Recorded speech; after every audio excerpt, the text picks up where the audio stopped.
Hello, you're watching Sightline on MNB World, an interview that brings interesting guests for conversation on different important topics. And today in our studio we have Senior Advisor of the Association for the Prevention of Torture, Mr. Ben Buckland.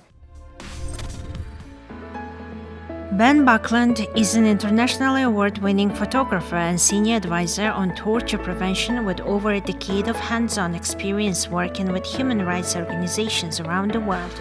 Having studied human rights and nature conservation, Ben brings a unique blend of practical knowledge and expertise to his photography. His work tells compelling visual stories for human rights, humanitarian, and conservation organizations, combining his deep understanding of these fields with a passion for impactful storytelling. Well, thank you for accepting our invitation. And I would like to start our interview from our traditional question. What is your purpose of visiting Mongolia during this time?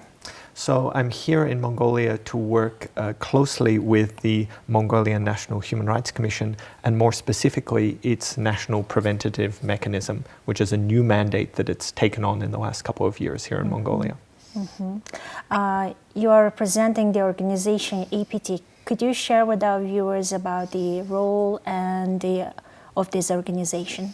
Yeah, the APT is a Swiss organization that's been around for over 40 years.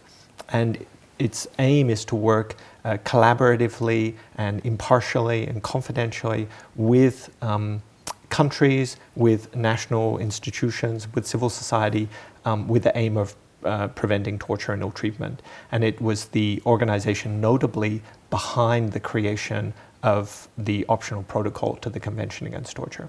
You have just mentioned the optional protocol to the Convention Against Torture. Could you share with our viewers more detailed what is it about? Absolutely. It's an international treaty that doesn't create any new norms. It's just a way for countries to do something that they've already agreed to do already, which is to prevent torture and ill treatment. And it does that through the creation of an international body, the United Nations Subcommittee for the Prevention of Torture, and national preventive mechanisms, which is includes the Mongolian National Preventive Mechanism, which has been in existence for just a couple of years now.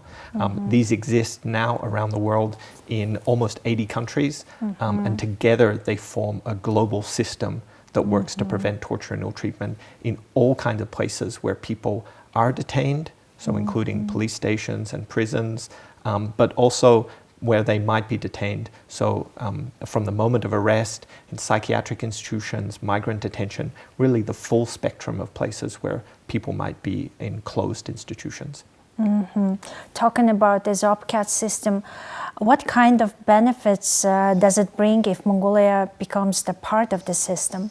Yeah, I think there's a lot of benefits, not only for people who are detained themselves, and this includes not only people in prisons and police stations, but also in some places aged care institutions and psychiatric institutions. All of us could end up in a closed institution at one point. So it provides benefits to those people, but it also provides benefits to the whole society by helping these systems, the whole justice system and the systems around closed institutions to work better and more effectively in a way that protects people, helps police and correctional officials and others to do their jobs better and more effectively and more efficiently. Yesterday you held a workshop for the Mongolian law enforcement agents, and the main theme was also surround around like a national preventive mechanism. Can you share with our viewers about the successful stories of implementing national preventive mechanism in other countries? Yeah, absolutely. And I think sometimes the work of NPMs can be quite subtle. It can be small changes. And so thinking about a European example, in Norway, for example, the NPM really helped other monitoring bodies in the country to change their practices to be more human rights focused. So this is quite a subtle change, but sometimes it can also be much bigger.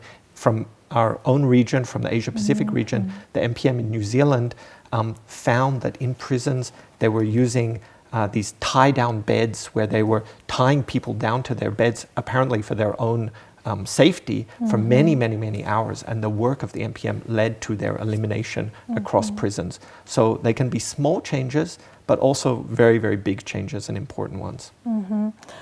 Continuing to talk about NPMs, what kind of challenges does this mechanism face? I think the biggest challenge relates to the scale of the mandate. So, as I mentioned, MPMs can visit any place where people are or might be deprived of liberty. And in many countries, that's many thousands of places. And so here, and as in most countries, the MPM team is not hundreds of people. It's a small team with limited resources. And the challenge is thinking strategically about where they should visit, where will have the most impact. I think there's an additional challenge here in Mongolia, which is your vast geography, and an MPM team that is based here in Ulaanbaatar, being able to visit places in far-flung provinces is an additional challenge to its resources. To be able to do that regularly is definitely difficult, but I think they're on the right track. What kind of outcomes do you expect with working with Mongolian MPMs, and what kind of result do you expect from this collaboration? I mean, here we're working as we do in our an approach that's based on constructive conversations and consultations. So the idea is really to work with them, talk to them about the challenges that they have, and help them to improve their practices and their way of working based on what we know from what works elsewhere. But beyond that, in the Asia-Pacific region, there's not so many national preventive mechanisms. It's the one region of the world which there's not so many OPCAT ratifications and not so many MPMs. So we're really hoping that if Mongolia can do good work as it's on track to do, this can also be an example for other countries in the region who can look at Mongolia and say, yeah, we can do that too. We want to join this system and see the benefits that you're starting to see in Mongolia from joining this system. Yesterday you had a workshop training, and is there like any interesting outcomes or takes that you have taken from this workshop? Yeah, absolutely. I think the workshop yesterday was really focused on police practices. So what we call the Mendes Principles, which are about the basic safeguards that people have when they're arrested. So the fact that they have access to a lawyer, can call their family, that the due process rights are respected, and that also they're interviewed by the police in a manner that is effective for the police, but also respects human rights. And I was very pleased to hear from those present that there are already some very good practices on which we can really build and make sure that these rights are really respected across the entire country. So the Mendes Principles are something that we helped to develop on the basis of the former UN Special Rapporteur on Torture, Juan Mendes, who was himself a survivor of torture's last report to the United Nations, in which he called for the creation of a set of principles or a protocol that would really help to resolve what he'd learned was a really key moment of risk for detained people, which is the first hours after they're arrested and the time that they spend in police custody. And so really crucially, the principles were a expert led process. So it included over 100 experts, including academics, neuroscientists, psychologists, psychiatrists, really experts in interrogations from the police, from the intelligence services, from the military, and also human rights experts who really work together to say, okay, well, what works? What is actually most effective? Because what we know, for example, from neuroscience is that if you put people under pressure, if you make them scared and anxious, they don't remember anything. And so if your goal as the police is to find out good information, putting people under pressure is actually contrary to your objectives. So the principles really set out a framework for how police can conduct effective interviews in a way that also reduces their reliance on confessions, which we know is one of those things. If police rely on confessions, they're much more likely to mistreat people or even torture them. So that's a big part of it. And then the second part is about safeguards. And so these safeguards are things like the fact that you can know your rights, the fact that when you're arrested, the time of arrest, the reason you're arrested are noted down in a custody register, that you're able to call your family. Or, for example, in my case as a foreigner here in Mongolia, if I was arrested, that I would be provided with a translator and that I would be able to contact my embassy. These are all key safeguards that are clearly set out in the Mendes Principles that together really help to both protect people but also help the police to work in a more effective way that really helps them to do their work. And I think it's a good example of torture prevention in action, because it's not about just finger pointing and saying you're bad people. It's about how can we find solutions that are in everybody's interest, not just the interest of human rights defenders, but in the interest of law enforcement, in the interest of the whole society. Because I think all of us want a justice system and a detention system that protects everybody, that makes sure that the right people are being arrested, that makes sure that innocent people are going free, and making sure that everybody who's deprived of liberty or coming in contact with the law is have their rights respected. And so the Mendes Principles, I think, are a really good example of that constructive and dialogue-based approach to torture prevention. And this Mendes Principle is introduced, how effectively it's introduced worldwide? So it's really a new thing. It's only been, the process took 4 years, and then the Mendes Principles have really been in existence only for a couple of years. And so we're really just starting to first map the level of implementation in different countries, to really understand where different countries are at, and then to work constructively with them on closing the gap between where they're at in terms of their current processes and where they might want to be to fully implement the principles. But we're making really great progress in a totally different world region and a different context. We've been working, for example, in Madagascar on the implementation of standard custody registers. So when you're arrested, the police should write down the key information about your arrest, whether you saw a lawyer, how long your arrest was for, these kind of things. And we've been working with the police to help them to have a standard version of this in every police station. And what I think is very interesting about this is that it really helps to achieve a human rights end. But from the police perspective, they're not so interested in human rights. They're interested in being more professional police officers.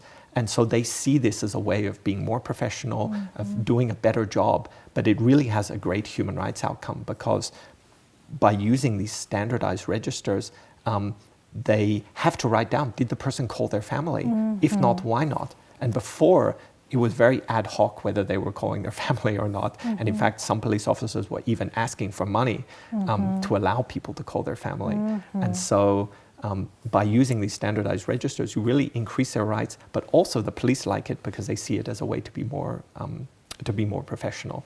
And I think these kind of examples really sum up both the Mendes Principles, but also the goals of torture prevention in general, and the work that we do at APT and the OPCAT system, which is really based on this idea of constructive dialogue and engagement that is in the interest of everyone. I think your work and collaboration with the Human Rights Commission will continue in the future. Are there any other joint projects planned in the future?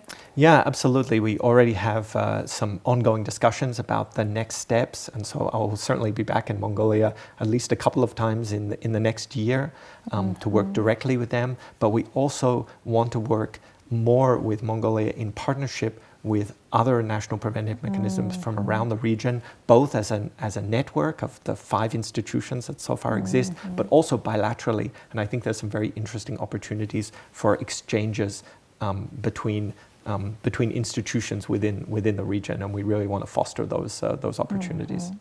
When I was preparing for this interview, I've also learned that you're a photographer.